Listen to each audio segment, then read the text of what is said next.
سعودی عرب کے شہر الریاض میں ایک شخص نے خواب دیکھا کہ ایک شخص اس سے کہہ رہا ہے خواب میں کہ اس فون نمبر پہ موجود فلاں شخص کو عمرہ کروا دو۔ فون نمبر بڑا ہی واضح تھا۔ جب وہ نیند سے بیدار ہوا تو اسے وہ خواب اچھی طرح یاد تھا، مگر اس نے اسے نظر انداز کر دیا۔ اگلی رات اس نے پھر خواب میں دیکھا کہ کوئی شخص اسے کہہ رہا ہے کہ یہ فون نمبر ملاؤ اور اس شخص کو عمرہ کروا دو۔ دوسرے دن جب اسے خواب آیا نا تو وہ گیا امام مسجد کے پاس۔ اس نے کہا کہ گزشتہ 2 دن سے لگاتار میں نے یہ خواب دیکھا ہے۔ امام مسجد نے کہا کہ اگر تم پھر سے یہی خواب دیکھو تو اس فون نمبر کو یاد کر لینا، ہو سکے تو اسے کہیں لکھ لینا اور پھر فون کرنا اور اس شخص کو عمرہ کروا دینا۔ تیسرے دن پھر اس نے وہی خواب دیکھا کہ اسے کہا جا رہا ہے کہ اس فون نمبر پر فلاں نام کے شخص کو فون کرو اور اسے عمرہ کروا دو۔ اگلے روز جب وہ اٹھا، فون نمبر اسے یاد تھا۔ اس نے اس فون نمبر کو ملایا، آگے سے ایک شخص نے فون اٹھایا۔ اس نے جو ضروری تعارف تھا اسے کروایا اور اسے بتایا کہ مجھے خواب میں کہا گیا ہے کہ میں آپ کو عمرہ کروا دوں، لہٰذا میں یہ نیکی کا کام ہے، میں اس کو پایہ تکمیل تک پہنچانا چاہتا ہوں، میں آپ کو عمرہ کروانا چاہتا ہوں۔ جس شخص کو اس نے فون کیا نا، وہ آدمی یہ بات سن کے زور سے ہنسا اور وہ کہنے لگا، کون سا عمرہ؟ میں نے تو مدت ہوئی ہے کبھی فرض نماز پڑھی ہو، میں نے تو فرض نماز نہیں کبھی پڑھی، اور تم کہہ رہے ہو کہ تم مجھے عمرہ کروانا چاہتے ہو۔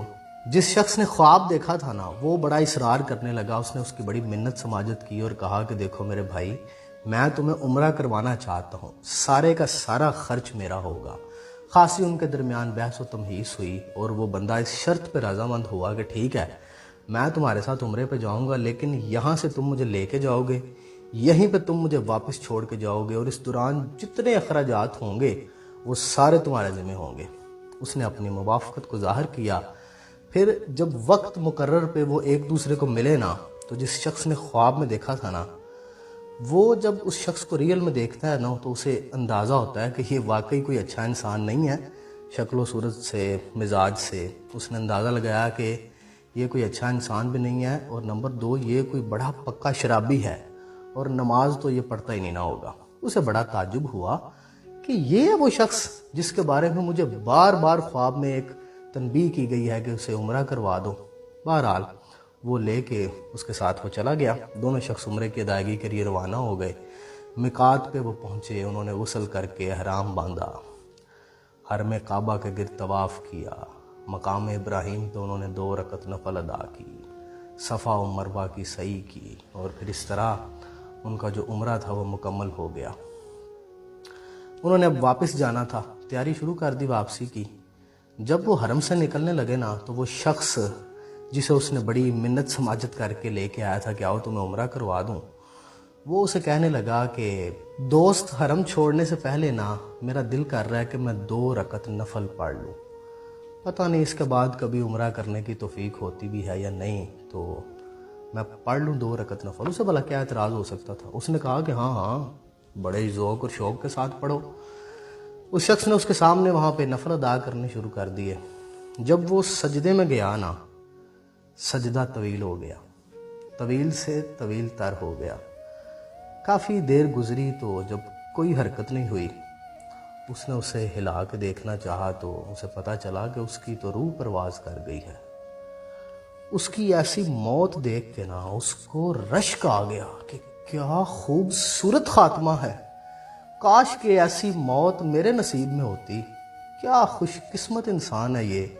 ظاہری بات ہے اسے آب زمزم تھے، پھر وہاں پہ غسل دیا گیا، اسی احرام کو اسے پہنا کے اس کی نماز جنازہ حرم میں ادا کی گئی۔ لاکھوں لوگ وہاں موجود ہوں گے جنہوں نے اس کی بخشش و مغفرت کے لیے اللہ کے حضور دعا کی۔ اس کے گھر میں اس کی وفات کی اطلاع انہوں نے بھجوائی۔ خواب دیکھنے والے شخص نے پھر اس کی میت کو اس کے گھر میں واپس پہنچایا، اسے وہاں دفن کر دیا گیا۔ ظاہری بات ہے پھر اس کے گھر میں اس کے رشتہ دار تعزیت کے لیے آتے رہے، جو چند دن تک ایک سلسلہ جاری رہتا ہے۔ کچھ دن گزرنے کے بعد نا، جس شخص نے خواب دیکھا تھا نا، اس نے اس شخص کی بیوہ کو فون کیا۔ تعزیت کرنے کے بعد اس نے اس سے پوچھا، جیسے انسانوں کو تجسس ہوتا ہے، اس نے کہا میں جاننا چاہتا ہوں کہ تمہارے خامد نے کون سی ایسی نیکی کر رکھی تھی کہ اس کا انجام اس قدر حسین ہوا ہے کہ احرام کی حالت میں حرم کعبہ میں سجدے میں اسے موت آئی ہے، ایسی موت پہ تو صالحین اور متقین بھی رشک کرتے ہیں اور وہ تمنا کرتے ہیں کہ اللہ ایسی موت دے۔ کیا کیا تھا تمہارے شخص نے ایسا، تمہارے شوہر نے ایسا کیا تھا؟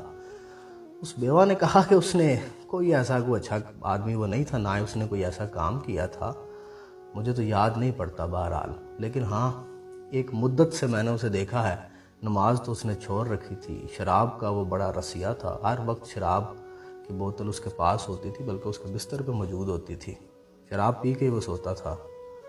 ہاں البتہ ایک کام ہے، ہمارے محلے کے اندر نہ ایک بڑی ہی فقیر بیوہ رہتی ہے، اس کے چھوٹے چھوٹے بچے ہیں، تو جب بھی کبھی میرا شوہر رات کو جاتا سودا سلف لینے کے لیے، اپنے بچوں کے لیے، گھر کے لیے راشن لینے کے لیے جاتا، تو وہ نہ اس بیوہ اور اس کے یتیم بچوں کے لیے بھی خرید کے لے کے آتا، اس کے گھر کے باہر رکھ دیتا، دروازہ نوک کر کے کہتا کہ باجی باہر راشن پڑا ہوا اٹھا لے۔